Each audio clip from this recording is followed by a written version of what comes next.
Tengan un cordial saludo. Quien les habla es la alumna Maldonado Saavedra Ingrid Judith, quien viene cursando el segundo ciclo en la especialidad de Educación Inicial en el Instituto de Educación Superior Pedagógico Público Sagrado Corazón de Jesús. En esta oportunidad voy a relatarles un resumen de la obra Crónica de una muerte anunciada. Vamos a empezar por el principio, porque la cosa no fue de un día para otro, todo venía desde antes.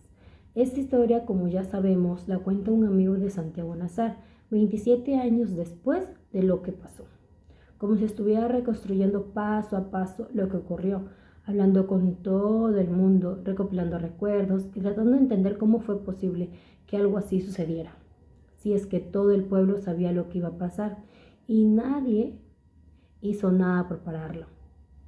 Y es que eso no es solo la historia de un asesinato, es la historia de una muerte que estuvo anunciada a gritos durante horas, que todos sabían que iba a ocurrir y que al final se cumplió tal cual lo dijeron, porque entre otras cosas, la gente miraba para otro lado. Todo pasa en el pueblo costero de Colombia, de esos pueblos pequeños donde todo el mundo se conoce, donde no hay secretos que puedan guardarse por mucho tiempo, pero al mismo tiempo la gente se hace la que no oye, la que no ve, cuando se ponen las cosas feas, se ponen las cosas malas. Allí lo que más vale por encima de la vida misma o por encima de la ley es el honor de la familia. Esa era la norma, la que mandaba todo. Y si alguien manchaba ese honor, la cuenta se tenía que pagar sí o sí, como fuera de cualquier lugar. El asunto arranca cuando llega al pueblo Bayardo San Román. Era un personaje, te lo digo yo. Venía de fuera, tenía dinero a montones, vestía muy bien, era guapo, educado y todo el mundo se quedaba con la boca abierta cuando apareció. Porque en un pueblo así de pequeño, que llegara alguien con tantos recursos y tan misterioso era como, wow, un acontecimiento grande. Y lo más curioso es que llegó con una sola idea en la cabeza: encontrar a una esposa. Nada más de llegar se puso a buscar y cuando vio a Ángela Vicario, ahí mismo dijo: esa es la mujer con la que yo me voy a casar. Y punto. Y sin preguntarle si ella quería, ni nada. Ángela era la menor de las hermanas Vicario. Las Vicario era una familia muy conocida, muy estricta y muy de las viejas costumbres. La mamá, pura Vicario, tenía las cosas muy claras. Las hijas estaban educadas solo para ser esposas ejemplares, recatadas, obedientes y sobre todo llegar vírgenes al matrimonio. Ángela no sentía nada por Bayardo, de hecho no lo quería para nada. Pero en esa casa las decisiones no las tomaban las hijas, las tomaba la familia por el honor, por el bien del honor. Así que le tocó aceptar, porque como le dijo su propia madre, el honor no se elige, hija, se obedece. La boda fue la fiesta más grande que se puede haber visto en el pueblo durante años. Bayardo gastó una fortuna, trajo de todo: comida, bebidas, música, regalos, todo de lujo. Fue una fiesta que duró hasta el amanecer, donde estaba todo el pueblo, incluido Santiago Nazar, que andaba por allí divirtiéndose como todo el mundo, saludando a conocidos, bailando, y nadie se imaginaba que esa misma noche se iba a armar un lío más grande del pueblo, se podría decir.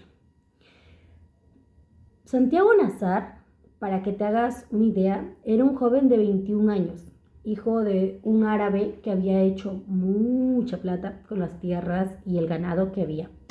Era un muchacho guapo, vivo, muy querido por algunos, aunque otros le tenían sus reservas porque era un poco suelto de lengua y de acciones, pero además por ser hijo de extranjeros, siempre había alguien que lo miraba con desconfianza.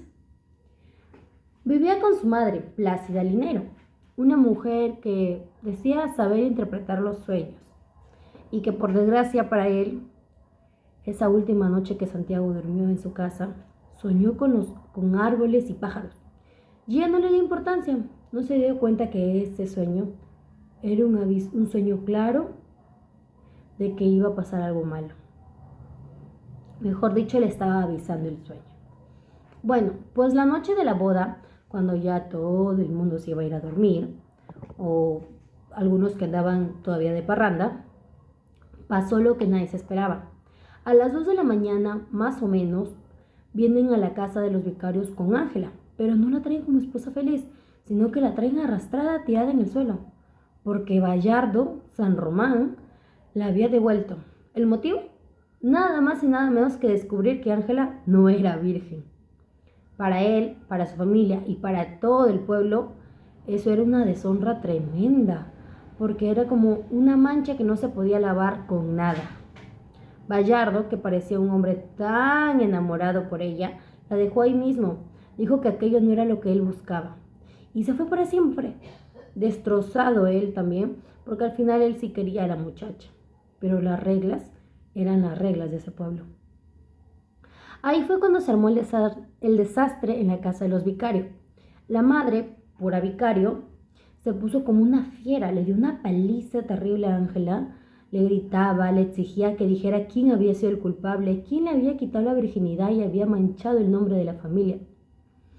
Ángela solo lloraba, no quería hacer nada, tenía miedo, estaba hecha un desastre, pero entre golpes y gritos, al final soltó un nombre, el nombre de Santiago Nazar. Y aquí viene lo más fuerte de todo. Nunca, pero nunca se supo si era verdad o mentira. Ángela, pasados los años, cuando ya todo había pasado, decía que ni ella misma estaba segura, que dijo lo primero que se le vino a la cabeza, o que lo dijo porque Santiago era el más conocido, el que más, era el más hablado era en el pueblo, y todo el mundo ya le echaba la culpa de todo lo que pasaba ahí. De algo malo que pasaba era Santiago Nazar.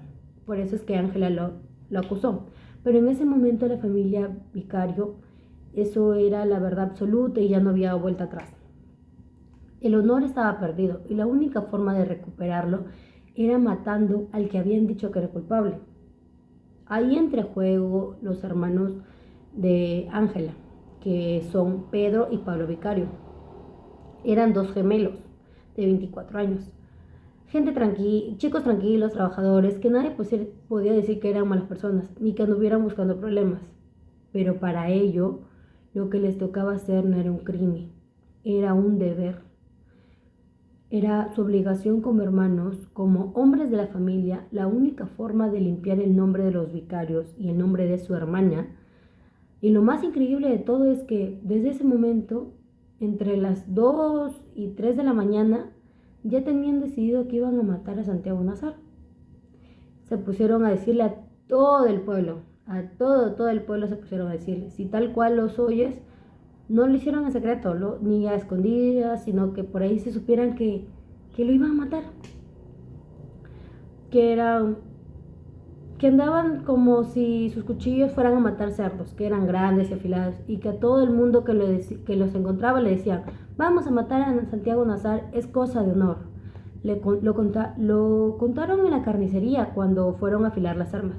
Se lo dijeron a la policía que estaba por ahí rondando, se lo dijeron a amigos, al vecinos, al cura de la iglesia, al juez, a todas las personas que se le cruzaba por el camino, se les decía.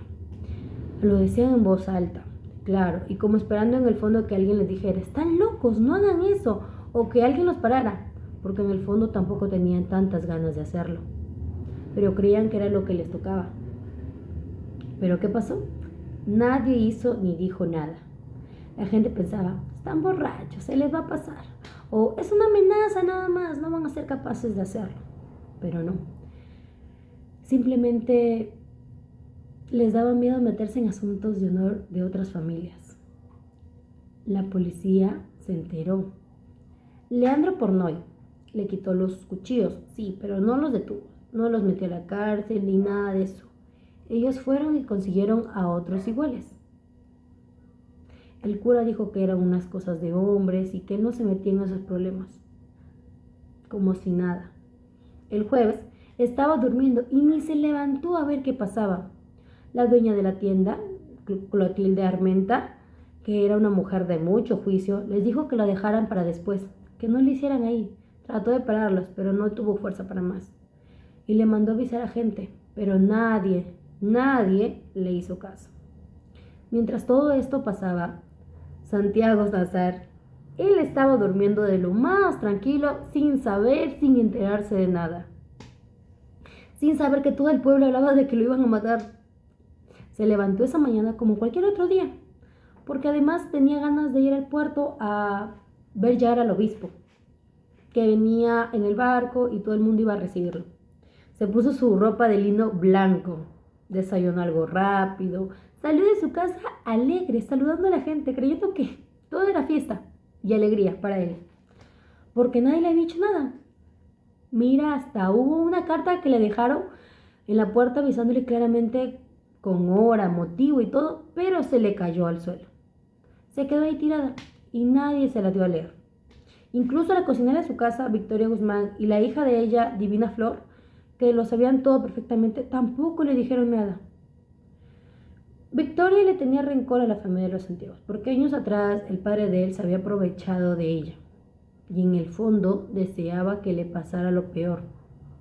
Y la hija, que estaba enamorada de Santiago, tampoco se atrevió a hablar, por miedo y por confusión. Su novia, Flora Miguel, sí se enteró, y cuando Santiago pasó por su casa a buscarla, ella le dijo de golpe: ya lo saben todo, van a matarte. Pero Santiago no se lo creyó al principio, porque pensaba que eran celos o chismes sin sentidos. Se enfadó un poco y se fue ahí sin entender bien qué pasaba. Su mejor amigo, Cristo Bedoya, se enteró corriendo y salió a buscarlo para avisarle, pero se cruzaron en la calle por un momento, que se paró a hablar con otra persona, se le escapó y ya no pudo alcanzar a tiempo. Lo más triste es que todo el mundo lo vio pasar ahí a Santiago tan tranquilo. Todos sabían lo que verdaderamente iba a pasar, pero nadie se le acercó a decirle: oye, corre, oye, escóndete, que te van a matar. Nadie. El obispo llegó al final, pero ni siquiera bajó del barco. Solo bendijo a la gente desde lejos y siguió su camino como si nada pasara. Ni la iglesia quiso meterse a pedir ayuda. Los gemelos Vicario, mientras tanto, estaban esperándolo en la plaza, en la puerta de su propia casa, armados, esperando a que llegara. Cuando Santiago se dio cuenta que era verdad, de que todo era cierto, de que estaban ahí los dos esperando con cuchillos en la mano, quiso correr para entrar a su casa y protegerse, pero fue mala suerte. La puerta estaba cerrada con llave y su propia madre, que lo vio llegar corriendo desde adentro, pensó que ya estaba a salvo dentro de la casa y le echó el cerrojo sin abrirle. Fue el golpe final. Ahí fue cuando lo alcanzaron, lo acorralaron, todo contra la puerta, y lo apuñalaron una y otra vez brutalmente delante de mucha gente que miraba, sin saber qué hacer o sin atreverse a intervenir. Fue una muerte espantosa, y lo más doloroso es que, como bien sabemos, todo esto pudo haberse evitado 1000 veces, desde la madrugada misma. Si alguien hubiera hecho algo, si alguien hubiera pensado que la vida de un hombre valía más de lo que las viejas costumbres o de lo que se decía, o el del qué dirán, hubiese sido otro final. Al final todo quedó así.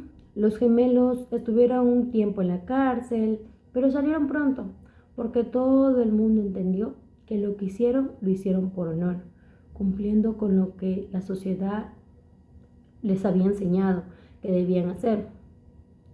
Ángela Vicario se quedó sola, viviendo encerrada en su casa, escribiéndole cartas todos los días a Bayardo San Román durante años, hasta que un día él volvió, viejo y acabado, y se quedó ahí con ella. Bayardo, que llegó rico y lleno de vida, se fue y volvió destrozado, porque todo ese lío le arruinó la vida a él también. Y el pueblo se quedó con esa carga, con ese remordimiento, con la conciencia de que todos ellos fueron culpables, al menos un poquito, porque todos lo sabían, todos podían haber parado, pero nadie lo hizo, porque al final esta historia no solo es la crónica de un crimen, sino la historia de cómo las normas antiguas, las creencias, el miedo, la indiferencia de la gente y esa costumbre de esperar que sea el otro el que actúe, pueden matar a una persona de forma anunciada, delante de todo el mundo, sin que nadie mueva un dedo para poder evitarlo. Y por eso se llama así, porque desde el principio se sabía cómo iba a terminar, y aún así se cumplió al pie de la letra. Gracias.